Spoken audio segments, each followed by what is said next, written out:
Hi, everyone. In today's video, we're going to dive into the world of the future simple tense using will. This tense is super important because it helps us express future actions and plans. So, buckle up, there's a lot to learn, but I promise to make it easy for you. Let's get started. So, what is the future simple tense? Well, it's a way we talk about things that will happen in the future. Whether it's tomorrow, next week, or even next year. So, when we talk about the future, what do we mean? We're talking about anything that happens after now. For example, it could be something that happens 5 minutes from now or 10 years from now. All of that is the future. And in English, we have many tenses and ways to talk about the future. Some of them are basic, and some of them are more advanced. Let's look up here first. If you're talking about some formal situation, something more official and formal in business.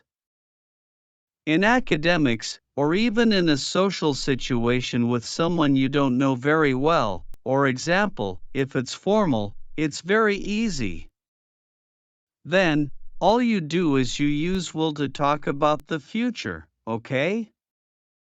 That's it. As you know, we can use it in formal situations. For example, the ceremony will begin at 9 o'clock. Okay, it's an official ceremony, maybe it's an award ceremony, a graduation ceremony. So it's something formal and official, so we can use it in that context, right? The ceremony will begin, there's our future. The receptionist says, the doctor will see you at 6 o'clock. It's scheduled and pre-arranged, so Will smoothly steps in. Now, in the world of business. ABC Company will open a new factory. Here, Will shines in making official announcements. Analysts predict tech advancements will revolutionize our daily lives. When foreseeing the future, Will confidently expresses those predictions. Also, for spontaneous moments. Unexpected rain? Offering a friend a ride, hey, I'll drive you to the station. In the spur of the moment, Will effortlessly fits.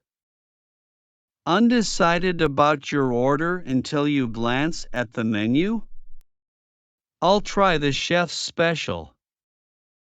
Here, Will captures the spontaneity of your decision. Making promises or extending help?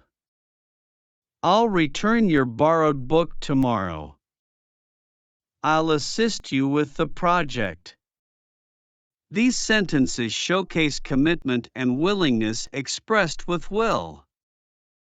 Lastly, when uncertain about the future, we use will for possibilities. Maybe I'll explore a new hobby this weekend. Now, let's look at how we form the future simple tense, and I really think you're going to find it quite easy. So, when we're forming the future simple tense with will, all we do is we take the subject. I, you, he, she, it, we, they, and we just follow it with will. That's it. There's no change. It's the same form for every subject. It's very easy. So, for example, I will, you will, he will, she will, it will, we will, they will. Same thing. No change. So, that's your basic structure. For example, I will call. You will call.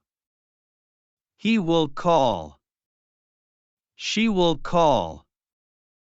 It will call. We will call. They will call. Easy, right?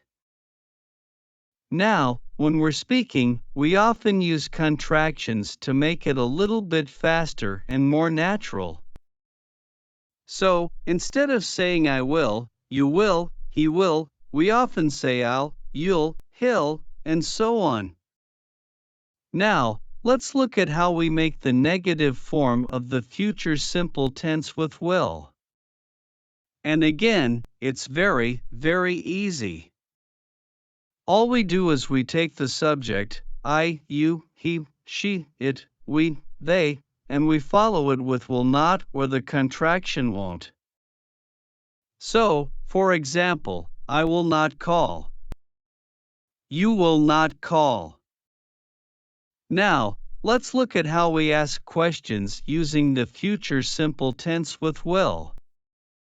All we do is we take will, and we move it in front of the subject.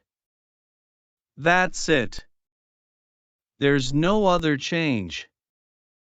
So, let's look at a few examples.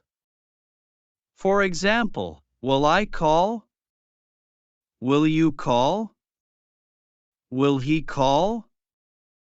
Shall is still used, particularly with I and we, to express future actions, suggestions, or offers.